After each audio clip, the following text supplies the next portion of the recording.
Welcome to the Encompassing Cancer podcast, brought to you by Cancer Pathways. Throughout our show, we'll dive into the socio-emotional impacts of cancer, share support resources, talk to experts in the community, and hear patient and survivor stories. Really anything that encompasses the cancer experience. Let's go ahead and jump right in. Hello. I hope your spring is off to a fantastic start. In this episode, we are covering a topic that I have been very eager to talk about for a while now, and that is caregiving. I feel like it goes without saying that there are so many different impacts that caregiving has on the caregiver themselves, their relationship with the patient, and to their life overall. Joining me on the podcast to bring real lived experience to this topic, as well as really helpful tips and resources, is Sabrina Ortolano. For 10 years, Sabrina has been a caregiver to her wife, Cyndi, who was diagnosed with a rare form of medulloblastoma in 2014, which is a type of brain cancer. Sabrina is a birth doula, certified massage therapist, and co-owner of IPSB, Los Angeles' longest-running massage therapy school.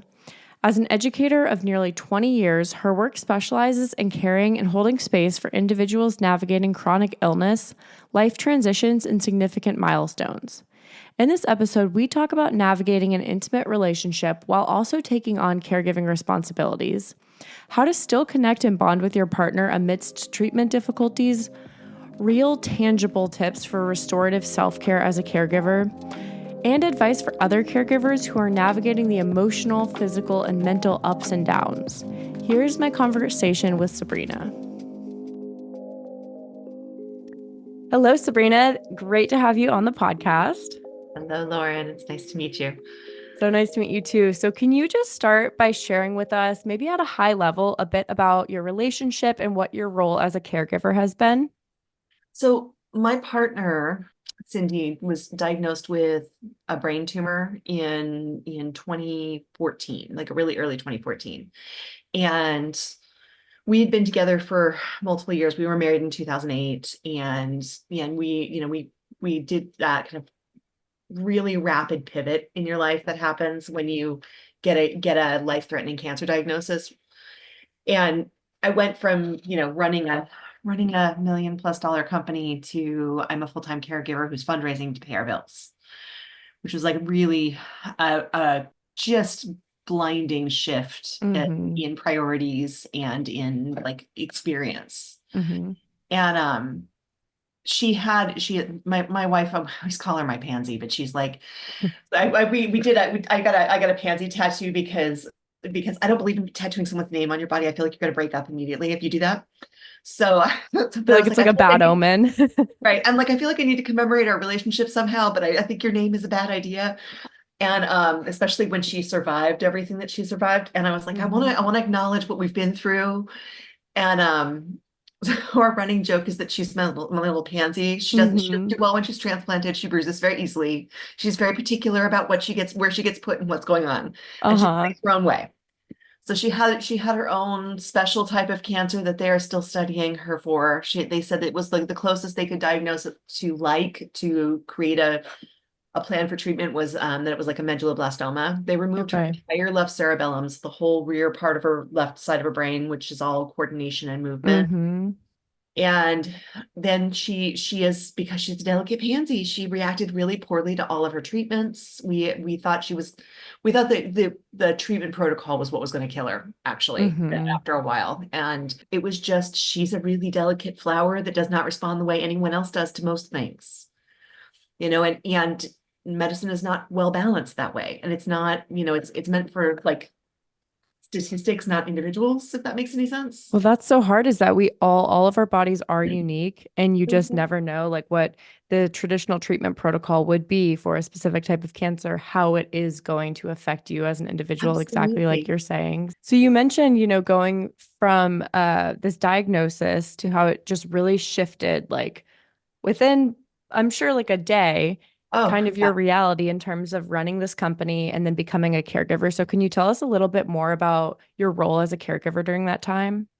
Well, I had started a soap and cosmetics company with a friend of mine in my garage, and it turned into this like We were in every Whole Foods, and we still, the company still exists. So it's in every Whole Foods and all of the stuff in the world, right? Like we were exporting to 5 countries, and I was the person who did everything. Well, I ran all of the operations, so I was literally there 7 days a week, something like 17 hours a day, because we were just trying to keep up with everything. And I Mhm. think the hardest part of getting this diagnosis was realizing I had missed all of the signs because I hadn't been home. Mm. I thought that a lot of the like the emotional disruption, because the cerebellum relates to how you regulate your emotions, right? So there's part of that is it's movement and stuff, but it's also how you handle big feelings. And I felt like, the challenges we were having in our relationship were because I was just never home and not available and all of these things. And I was trying to reach this goal with our company so we could set our future up, right? And to have this like sudden shift of no, she could die. We thought it was an ear infection and maybe a cold. No, it's a huge tumor and she needs surgery like now. Oh, and by the way, you only have catastrophic insurance and it doesn't cover your surgeon, Mhm. right? Like I had 2 weeks to find like almost $200,000 to get her surgery done, right? Like just crazy, crazy, like mental shift. I like started stress baking. I wasn't eating, but I was stress baking, right? So I Mhm. like because my house was like a bakery for a while because I'm like I just need to channel my anxieties. Yes, got to do something to stay busy. Yeah, and because I had gone from 17, 20-hour days to now I'm sitting here staring at you, making sure you're breathing, Mhm. which is just anxiety inducing. It was so insane to see about doing that. And we went from like this, on constant like push, push, push with the company that we had to, oh, now this is what we're doing. Like I am reading art medical articles and drug interaction stuff and things to try and help figure out because she had weird reactions to absolutely everything that she took. Mhm. And to the point where we were like, they were giving her medications for side effects in the hopes that it would mitigate some of the things that were causing her problems. And Mhm. there was something I think at the last she was taking 42 different types of medication and had 20 different teams that were dealing with her. Oh, And of course, they don't all talk very well, yeah. right? So So I'm like, much coordination going on just in that. so I went from like working full time to we live at the hospital together, Yep. right? And because every time I left the room at the hospital, something crazy happened.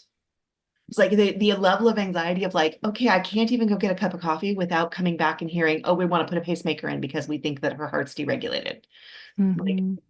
it's wild, and like having to kind of shift my focus from I'm a full-time business person to I am becoming an unofficial nurse so I can help navigate all of these teams and people and keep her alive. Well, that's what I was just going to say. Coming from somebody who is really just trying to support their loved one and their partner in a relationship, and then at the same time, you're trying to educate yourself and keep up with like the recommendations that the care team is providing. Mhm. And especially when that's not even like your area of expertise or specialty, it's just like a whole new world that you're just thrust into. And I can imagine just the level of anxiety and fear and just the whole gamut of emotions that would be at play with that kind of situation. Yeah, it's really it's a culture shock thing for sure. And then also just like overwhelm in a profound and crippling way. Yeah. As your partner was going through treatment, Mhm. and experiencing like difficult side effects and just like sounds like running into kind of issues, how did you find ways to still connect and bond with your partner amid like the difficulties of treatment? Well, I basically lived where I was wherever she was because I felt like I needed to hover, and not everybody can do that, unfortunately. Like we had that opportunity, and I tried to really talk. It's funny. It's like Lauren, when we were going into this, we were kind of in a rocky moment with our relationship, and it was one of those moments where it's like, okay, so we've been together for X amount of time, and we've been married now for a little bit, and it's all of the stuff we've been avoiding Mhm. addressing and dealing with is becoming like we're going to have to deal with that at some time. And I remember we had this moment where like she's in the hospital because she's her family is not super affectionate in a lot of ways, right? And like they're Italian and sarcastic and they're East Coast and they're very like they love her sarcasm. And she, when she first got diagnosed, she looked at me and she's like, "Oh, I'll go home. I'll just, you don't have to deal with this." And I'm like, "What? What are you talking about?" Right? Like, one, okay, I don't have a good relationship with my family. So are you telling me that if I got cancer, you'd just leave? Mm-hmm. What is happening here? That's not the Mm-hmm. deal. But Yeah. also, but it's like it just brought up all of the stuff we had not addressed or dealt with. Like we had to face it. And we had this moment of like, she's there and we weren't sure how she was she's in the hospital and we weren't sure how she was going to respond to anything. And she looks at me and she goes, "You really do love me. Like you're not Oh, like you really do. Like it's not yeah. like a thing that's going to just disappear." And I'm like, I really wish you would learn these lessons without like Before a major cancer crises. diagnosis. Yeah. Yes. Can we just, Mm-hmm. find an easier way to learn these things? But in moments of like true trial, and tribulation, it's like when somebody in your life really shows up for you, like that really can be a moment where you're just like, dang, like Yeah. you really see and feel the love in a way that you might not have experienced before. The thing too is like, I feel like we got an opportunity to just be more real about things. Like you get really like, okay, so if you die tomorrow, what are the most important things I need to say to you Mm-hmm. and to everyone in our life?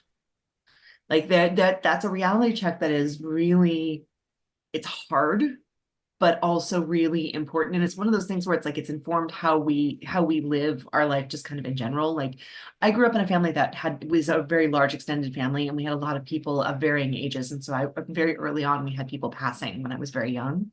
So I started out my life with a like say all the things now Mm-hmm. because you may not get the chance to say the things. So Mm-hmm. it was more of a pressure to like revisit that lesson of like, okay, no, like let's be really honest about how I feel about stuff. Like let's be really clear about that. We had opportunities to have conversations while she was in the hospital that were really unfiltered and really helpful. And then us being together, like at one point she's like covered in wires and none of herself is something I can like touch, but like you need physical connection, right? Like Mm-hmm. so they're like where we still have a running joke like that I hold her big toe, like her one toe. I used to stand at the end of the bed and just be like, I just Oh, want to hug you, but I can't because it's gonna hurt yeah. something. But like, and she's like, "You've got my toe." Oh, that's so cute. And So just like the sweet. the like any sort of physical connection that's not about being hurt is Mm-hmm. helpful, you Yeah. know. Not about being poked and prodded. Mhm. And then Um, also taking the time for me to like, I used to tell her, I'm like, I'm feeling really overwhelmed. I just need to lay my head on your bed and have you pet my head. And she'd like sit there and be like, because she's really high. yeah. But just the trusting her to offer me comfort too when I'm having trouble was really important for us to stay vulnerable with each other. Yeah, those are great insights and tips for bond, like the little things that you can do to bond or connect with your partner in a challenging time. I'd love to know what was one of the most challenging things about caregiving, and then also something you maybe learned about yourself or found kind of enlightening. And you kind of hit on some of them already, but Well, I think the thing that I'm finding now, because I'm in a different era of caregiving, right? We're at 10 years since her diagnosis this year, and it's a long-term adaptation moment in our lives. And it's interesting because I'm learning different things.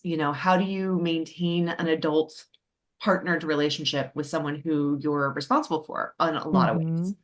And still treat them as as a partner and not as something that is a job or a duty Or like or dependent, somebody who's just right. dependent. Right, and it's a challenging line to walk that way because there's, especially when I'm stretched really thin, it's hard for me to kind of remember to slow down and relate wherever we're at, Mm-hmm. and just be kind of like we've made a dedicated commitment to, we get up every morning and we have coffee together and we do our best to like just focus on each other and check in about how we're doing and where we're at with our day and do that. And like you know physical connection, like let's cuddle on the couch and make sure that we are Mm-hmm. connected, because no matter how we're feeling that day, if we have some sort of connection, then it's easier to maintain our relationship.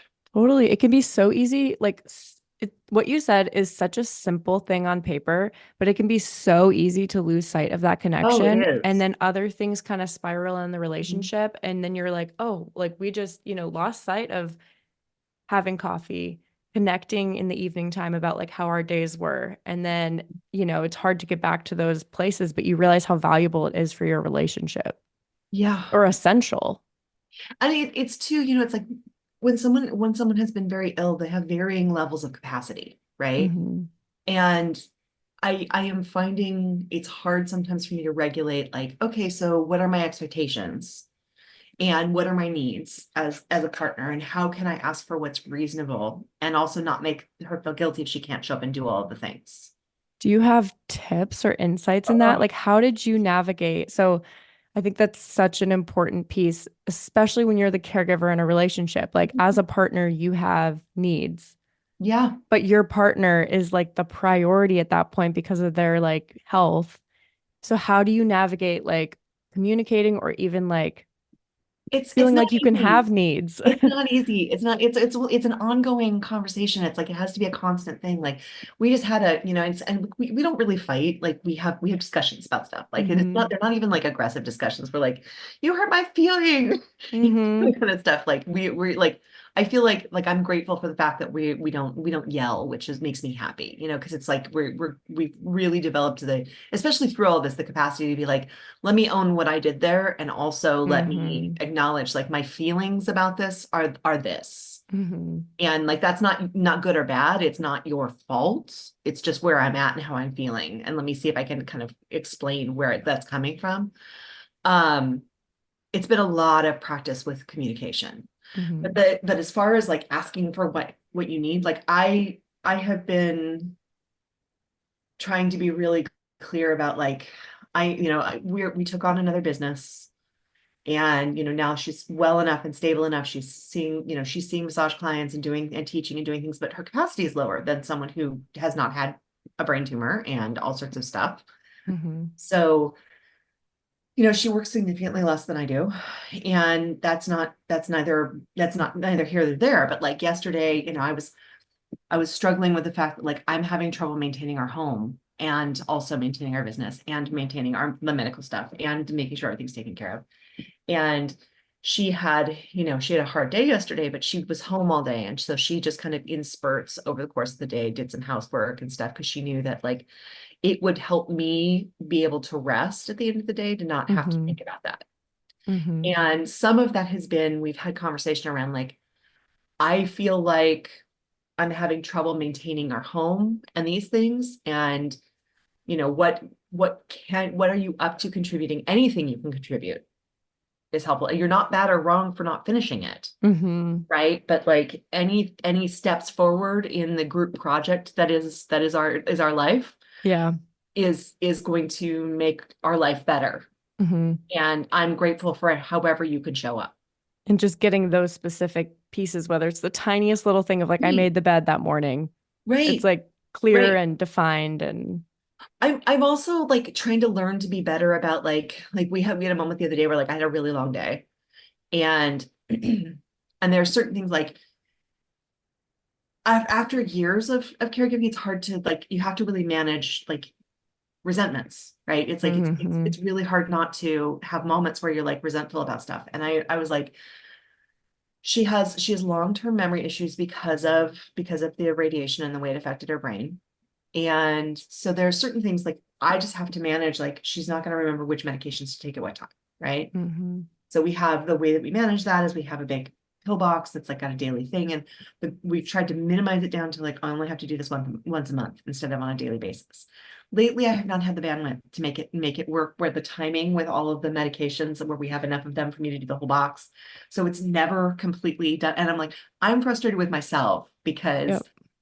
I set this thing up with the idea of like, this is going to make my life easier, but it's just making everything harder because it's never quite right. Hmm. And so she's feeling bad because she's having to ask me like, okay, so I don't have any medication in my boxes today. And she's feeling bad for that. And I'm like, right, I have to revisit our like, these are our coping mechanisms that we've set up to make life easier. And I need to actually do those things because ultimately it is easier and it means that she feels less dependent. because she doesn't have to ask me every day for everything. Mm-hmm. And then I'm less resentful because I don't have to deal with it every day. And we're, we're better off. Mm-hmm. So I have to kind of go back and go, okay, well, where did we get off track with the thing that I need to make this viable and get that sorted? Because ultimately those coping mechanisms are very helpful, but I have to maintain them. Yeah, I would love to know like what some of those coping mechanisms are for you because you hear so much when it comes to like caregiving, people kind of giving this general advice of like, you have to practice self-care when you're a caregiver. But it's like, I hate what that. does what does I that hate that so mean? much. What does that mean? And like what Yes. is actually like restorative? And like what are some of those coping Oh my God, I mechanisms? had people call me when I was in the middle of like, she was a fall risk and could not be alone. And they'd be like, are you taking time to go for a walk for yourself? And I'm like, are you going to come sit with her so that she can be safe while I take this walk? You're Because like not really practical right now. this miraculous walk is not going to happen if someone else is not here. So don't lecture me about not doing it if you're not going to come and like give me respite care. Yeah. So yeah, some of the things that I'm like, what like I started, it's really hard to do it when you're in the middle of it. Okay. But if you can, we had a very good friend of ours when she was really bad off that is a nurse, and she was like, I am going to hire 4 hours a week. I'm just going to cover respite care. And and so she had someone come in 4 hours a week for me. And the agreement we made, she's like, I will cover the cost of that for the next few months.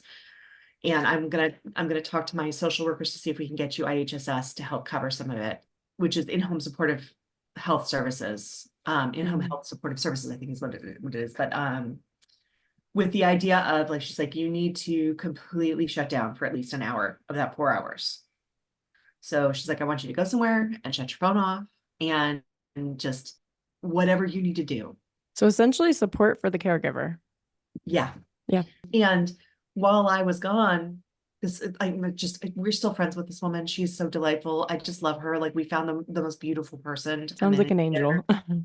Oh my God, she was amazing. So the caregiver that she sent in, her name's Carla, and she's just, oh, she's a nurse now, and she's just delightful. And I felt so comfortable with her because she was so good with Cyndi that like I actually could not worry. Hmm. And that was a gift in and of itself. And so she would, when I was gone, she was like, she'd clean house a little bit, she'd do a few things and like straighten up. Like, she's not good at sitting still, so she'd like do stuff around the house. And that's been the thing that when I have people who talk to me, they're like, well, what can I do to help? I'm like, go show up and tell them to take a break, Hmm. do some dishes, do some laundry, do some grocery shopping. If you are feeling overwhelmed by being in the space because the people are ill and it's hard to handle, call them and ask them what groceries they need, and then, you know, send, Postmates, Amazon shop, whatever, send them the things that they need. Don't assume like I used to own a catering company, so I'm like picky about food, right? Hmm. So I'm like, not everybody cooks like I do, and like, don't cook for me. Send me delivery, or, or like send me the things so that I can cook because I'm anxiety cooking, right? Hmm. Like, or if there's So things, know your audience. yeah, well, that's important. Like, Hmm. not everybody cooks, right? Yes, And that's that's true that's too. real too, right? So if you're Like someone, if they don't cook, maybe they need like a HelloFresh meal subscription service. totally, totally, like, find solutions to make life a little easier so there's one less thing to think about.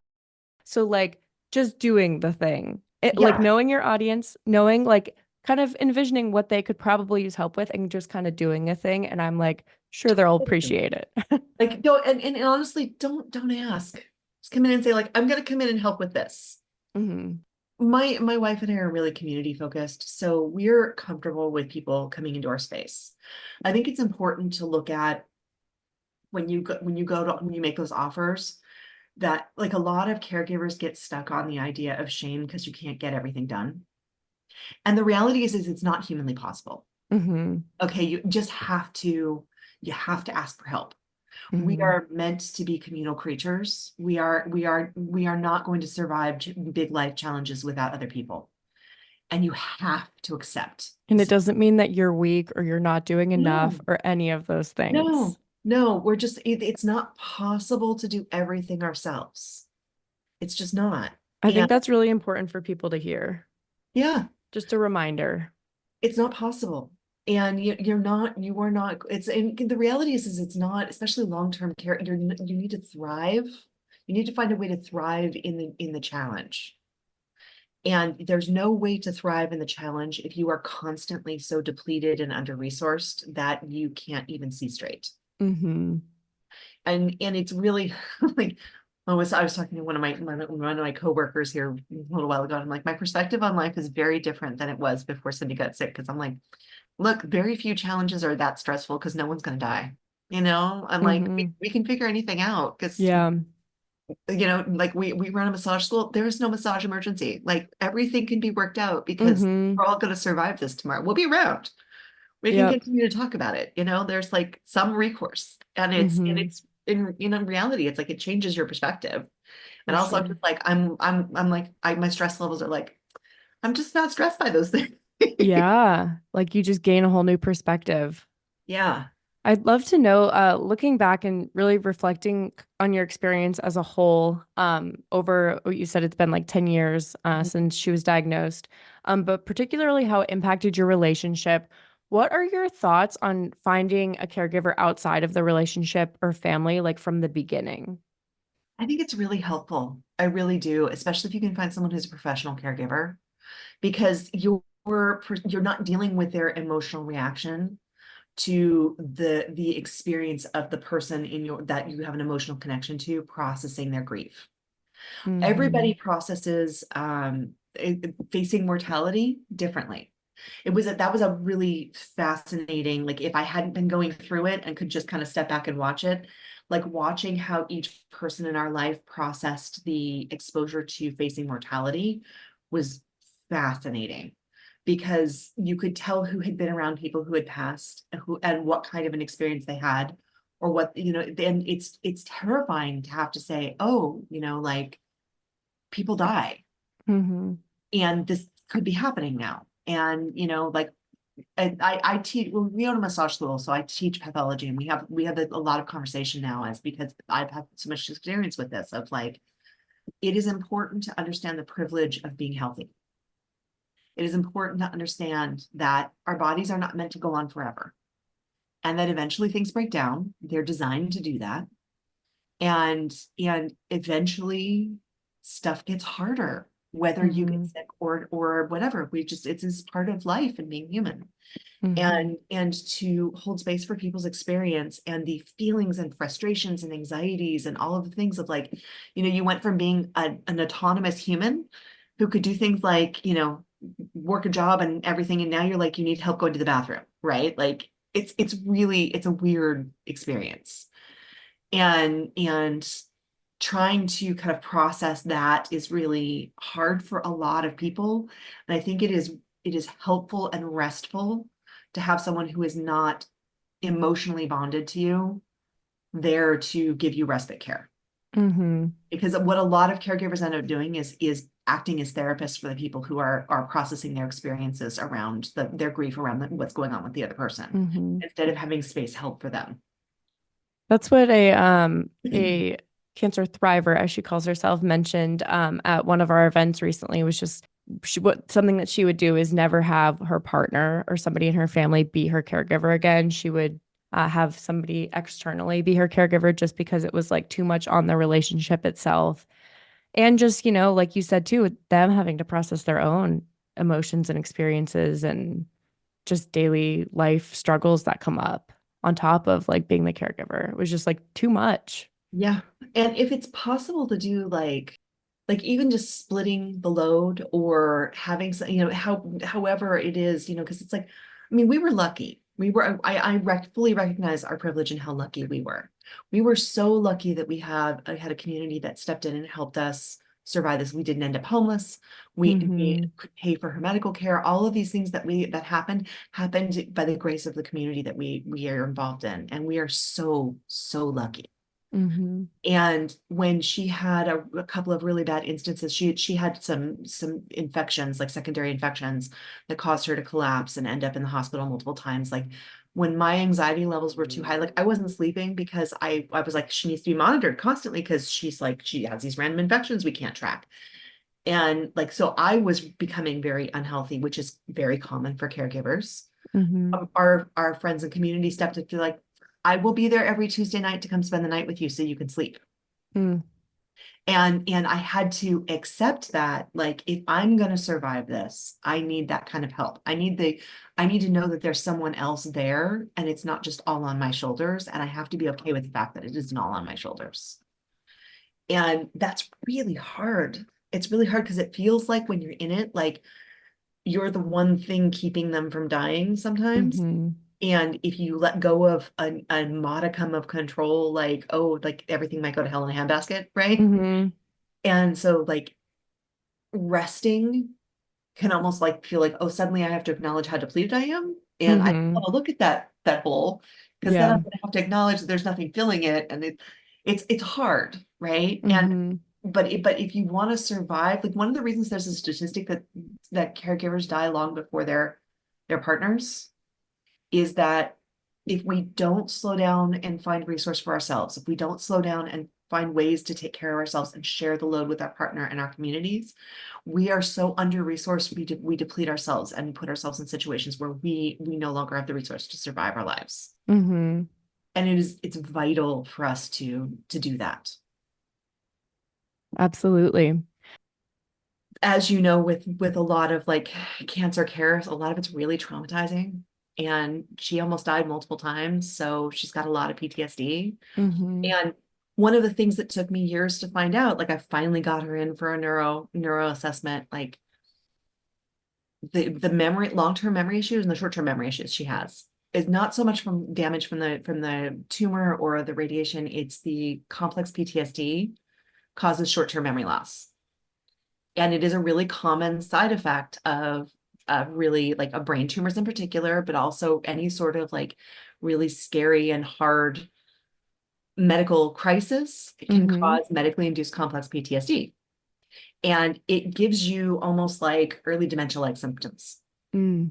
So one of the things that we're tackling next is, okay, so we need to find a therapist that does like things to help with that. And it's an ongoing thing. 'Cause it's like, Mm-hmm. I'm so relieved to find that like the short-term memory stuff is not necessarily brain damage, right? We were really worried that that was going to be the thing, but it's the trauma, Mm-hmm. right? From all like not just the almost dying, but also honestly, like medical procedures are terrifying and horrible a whole lot of the time. They're unbelievably dehumanizing. Mm-hmm. You know, it's like you get to the point where it's like you go from being an autonomous person who's in charge of their body to not having a choice about who's touching you, if or if they even acknowledge that you're there. You Mm-hmm. know, we did a lot of like, no, no, no, before you touch her, you need to say hello. Mm-hmm. You don't get to just touch her without getting consent. That's not what Mm-hmm. we do here. And not to make anyone bad or wrong, because nurses are understaffed. They're doing their best to get their jobs done and do their stuff, but it gets easy to forget that that's a person you're touching. Yeah. And when the more you lose your right to give consent about how you're being touched, the less in control of your life and your body you feel, Mm-hmm. harder it is to survive things. That makes so much sense. I would love to know too, just to kind of close us out, what advice, and you've already shared so much valuable advice, so I greatly appreciate it. But what advice would you give to other couples who find themselves in a similar caregiving role? Really lean into your community. Ask for and accept help. Mm-hmm. And don't be surprised if the help comes from people you did not expect it to come from. That was the thing that really surprised me. I've heard It's that. like there were some people who I like, some people who I thought would be the first people to step up that we spent, multiple nights a week hanging out with and spending time with that just ghosted. Mm-hmm. And because they couldn't handle the facing mortality, right? And I'm not mad at them. I understand. I'm glad they didn't share their trauma with us around that. Mm-hmm. I'd rather you go process that on your own with your therapist. That's great. Mm-hmm. But I was surprised at who it was that stepped up and showed up for us in the way they did, and I'm so grateful. And it really, there were a few people I was like, it took me a minute to be like, okay, I'm gonna just I have to just say yes to everything. I have got to anything that's meant to help me, I need to just say yes to. Mm-hmm. and not feel shame around the fact that I can't do everything. It's not possible, Mm-hmm. you know? Absolutely. Well, thank you so much, Sabrina. Of Any course. final words or pieces of information to share? Take the time to revisit why you ended up together. Mm, Go through the things that were meaningful in your memories and take time with those things regularly because it helps you stay bonded, mm-hmm. you know, and just talk about the funny things, find times to laugh and review it, even if it's challenging and hard, because it makes a difference in how you connect later and how much when you were going, why am I still here? Why are we still doing this? You remember because you've spent the time focusing on the things that were important and that bonded you. Mm-hmm. Love that. That is such a good final message to leave people with. I really appreciate your time today, Sabrina. Thank you so much for all the information you shared and just being so vulnerable. Thank you for having me. I appreciate it. Of And thank course. you for everything you're doing for our community too. I really appreciate it. Yes. Thank you. Thank you once again to Sabrina for sharing so much about your caregiving experience and for being so vulnerable. You shared such great insights and advice that I'm sure our listeners will greatly benefit from. If you would like to learn more about Sabrina and Cyndi's work, please visit www.ipsb.com. If you're looking for additional caregiver support, I've included some helpful links in the episode description, including one from the Family Caregiver Alliance, which has a whole slew of information and resources for caregivers, as well as breaks down services and resources by state, which I think is incredibly helpful. If you found this episode helpful or informative, I would encourage you to share it with a family member or a friend. Don't forget to hit that follow button in the podcast app so that you don't miss any of our upcoming episodes. And until next time, please stay healthy and well.